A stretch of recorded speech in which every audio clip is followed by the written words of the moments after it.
Përshëndetje të nderuar miq, ja ku jemi sërish në emisionin ton Realitete Ekonomike. Duan të flasim për risitë e skemës son kombëtare të mbështetjes në bujqësi dhe në zhvillimin rural për këtë vit. Kemi të nderin të kemi të ftuar në studio zotin Agim Rapaj, kryetari i Këshillit Agrobiznesit Shqiptar. Zoti Rapaj, përshëndetje, faleminderit që më erdhët. Faleminderit. Zoti Rapaj, Ministria e Bujqësisë dhe Zhvillimit Rural ka prezantuar kohët e fundit dhe nisur madje edhe nga zbatimi skemën kombëtare të mbështetjes në bujqësi dhe në zhvillimin rural 2026 me një fond 9 milion euro më shumë se sa viti i kaluar. Në gjykimin tuaj, cilat janë risitë kryesore të kësaj skeme, edhe a ka sjellë skema instrumenta të ri financimi? Skema kombëtare, sidomos për këtë vit, është një nga instrumentat më të rëndësishëm financiar që mbështet sektorin e ushqimit në tërësi, gjithë fushën e ushqimit, po edhe veçanërisht sektorët kryesor. Risia kryesore e kësaj skeme është ajo që ju thatë në fillim, që është më e madhe nga viti kaluar, por ne si Këshilli Agrobiznesi kemi parë këtë në dy këndvështrime. Në këndvështrimin që ta analizojmë vit mas viti, që skema kombëtare e mbështetjes ka ardhur duke u rritur, siç ka ndodhur edhe këtë vit. Skemën kombëtare të parë në këndvështrimin e krahasuar me rajonin, e cila nuk është në nivelet që ne kemi kërkuar, por është në nivele më të ulta, përsa i përket sasisë së fondeve të vëna në dispozicion, pa përmendur këtu ato të Bashkimit Evropian që jemi përsëri me një diferencë të konsiderueshme. Parë në këto dy këndvështrime, duke u qenë më shumë këtë vit si fond, ne besojmë që do të ketë më shumë fermerë të vegjël për të aplikuar dhe për të qenë pjesë e kësaj skeme mbështetje. E themi këtë bazuar në disa argumenta, në disa fakte që i ekzistojnë. Kjo skem është e ndryshme nga viti kaluar, për arsye sepse pragun e poshtëm, limitet e poshtme, si në bujqësi dhe në blegtori ajo i ka ulur. Domethënë që ka ulur numrin e krerëve të blegtorisë si të imta dhe tek lopët, tek të imtat ka ulur rreth nga 100 krerë në 50 krerë, tek lopët nga 10 krerë në 5 krerë, ka shtuar prodhuesit e mishit nga derri, është njëkohësisht ka rritur vlerën e përnjësi për krerë, por ka dhe një risi tjetër të veçantë që ka hequr dorë nga mekanizmi i mbështetjes drejt për drejt me naftë dhe ka futur mbështetjen e drejt për njësitë sipërfaqes. Kjo ka bërë që të kemi një ndryshim cilësor, i cili pritet dhe shpresojmë që të rezultojë pozitiv, por është në provë kjo veprimtari. Megjithatë, duhet të thënë që heqja e mekanizmit të mbështetjes së drejt për naftën në këtë situatë është bërë mbi argumentin kryesor që edhe BE-ja e ka hequr këtë mbështetje të drejt për drejt. Dakord me BE-n, sepse BE-ja prej vitesh ka bërë një mbështetje me naftë të sektorit të bujqësisë dhe ka arritur një moment që ka mundësuar një rritje të prodhimit dhe një konsolidim të prodhimit. Ne jemi akoma në proces të konsolidimit të prodhimit. Dhe ndoshta është koha kjo e domosdoshme, apo nuk është koha kjo, këtë do të provoj koha tani, kjo periudhë. Por ne mendojmë që shuma e vënë në dispozicion, megjithëse është më e madhe nga viti kaluar, nuk plotëson të gjithë nevojat minimale që kërkojnë fermerët nga kjo skem kombëtare dhe nga nevoja që ata kanë për financim në veçanti. E them këtë bazuar në disa kushte specifike të këtij viti, siç kanë qenë përmbytjet dhe ngricat e fund vitit dhe fillim vitit të këtij sezoni bujqësor, njëkohësisht konjunktura e çmimeve që ka ndryshuar negativisht për fermerët, njëkohësisht edhe lufta në ditën e mesme dhe kriza e karburanteve ka ndikuar dhe ndikon negativisht tek fermerët, me konceptin që fermerët tashmë kërkojnë më shumë financim, si për të blerë, por edhe për të zhvilluar veprimtarinë e tyre prodhuese. Në gjykimin tuaj, zoti Rapaja, ka një rritje të mbështetjes për sektorë si blegtoria, që kemi patur shumë problematik në të kaluarën, frutikultura, agropërpunimi dhe turizmi rural? Ka rritje, blektoria veçanërisht, sepse ne do të kemi më shumë ferma blektorale që do të përfitojnë nga kjo skem.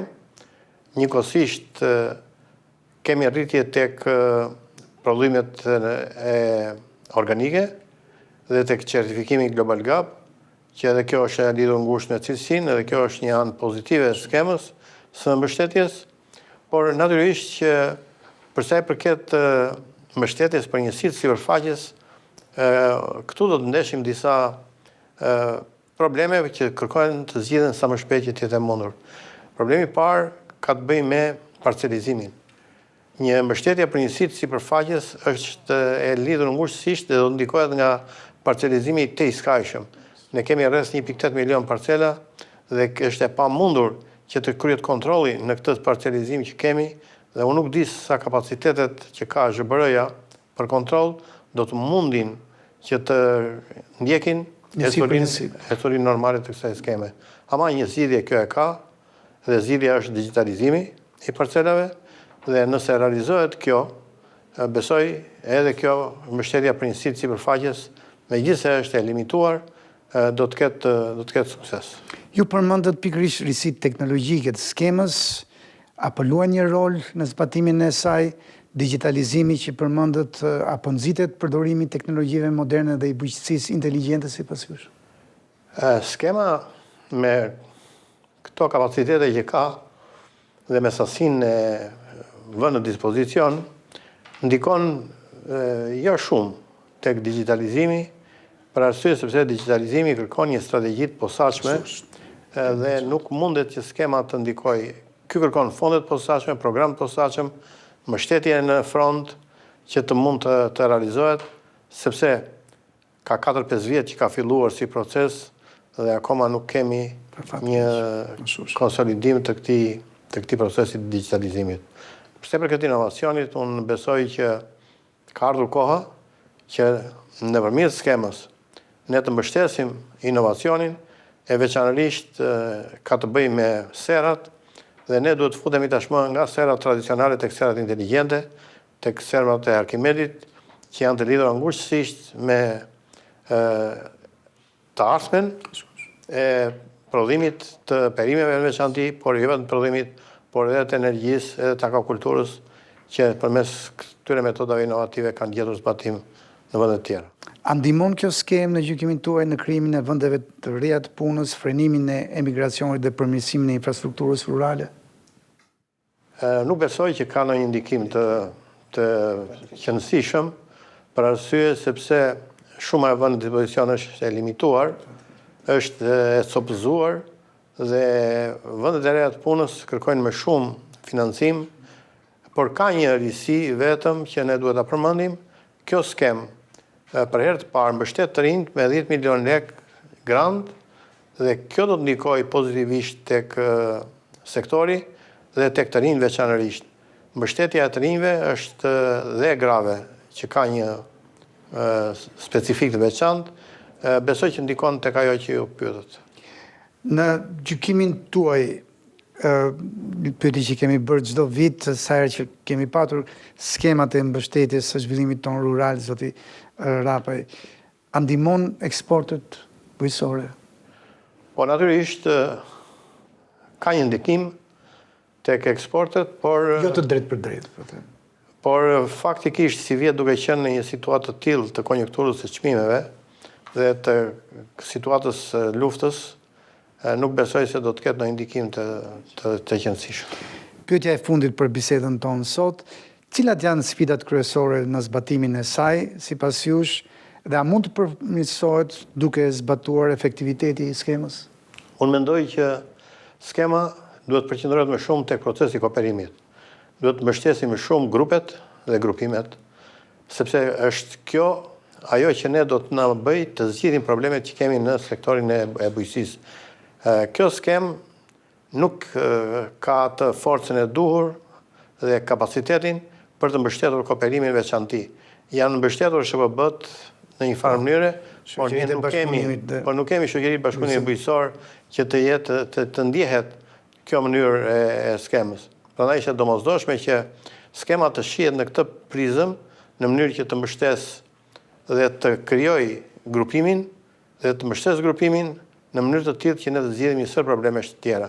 E dyta, skema duhet të mbështes më shumë mekanizmin, inovacionin dhe digitalizimin që folëm, sepse në këtë drejtim ne duhet të ecim dhe duhet të zgjidhim problemet. Natyrisht skema duhet të ketë më shumë financim në total, shpresojmë që përmes akteve normative të kemi mundësinë që të shtohet këto fonde, por aktet normative, ju them fermerëve, kanë një kusht. Nëse nuk disbursohen këto fonde nuk ka akte normative. Prandaj, ju bëj thirrje që me njerë sa po të hapet thirrjen, ata të aplikojnë masivisht në mënyrë që ne të detyrojmë qeverinë që të ndërmarrë hapin tjetër të aktit normativ. Është shumë e rëndësishme të theksojmë që edhe ata fermerë që nuk janë disbursuar vitin e kaluar, por kanë lidhur kontrata, se mos për skemën e investimeve, është e rëndësishme t'ju them që edhe do të likuidohen këtë vit, sepse është parashikuar në vendimin e Këshillit Ministrave. Skema ka në përbërjen e vet një financim prej 2.5 miliard lekësh për investime, por nuk janë pak, rreth 26 milion euro. Por e rëndësishme është që duke mos pasi Pardin, duke mos pasi disa financime të tjera, këto nuk janë të mjaftueshme dhe unë do të thosha që natyrisht që krahas skemës, unë besoj që një grupim i ri fermerësh do të jenë këtë vit pjesëtar të përfitimit dhe i nxis ata që pavarësisht nga shuma që do të marrin në dispozicion, që kanë në dispozicion, ata të aplikojnë. Sepse, po marrim një shembull të thjeshtë për ta kuptuar. Nëse ke 5 lop, përfiton 60.000 lekë të reja. Edhe për të bërë një aplikim do të duhet një ditë. Po një ditë fitosh 60 milion të reja, nuk fiton dot për një muaj. Prandaj është e rëndësishme që të mos e nëndetësojnë, sepse është një kohë produktive me një fitim të është një shans, një mundësi. Zoti Rapa, ju faleminderit që ishit me ne sot në Realitetin Ekonomik. Faleminderit ju që i trajtoni gjithmonë këto probleme. Të nderuar miq, ju faleminderit për vëmendjen dhe mirupafshim në takimet e ardhshme.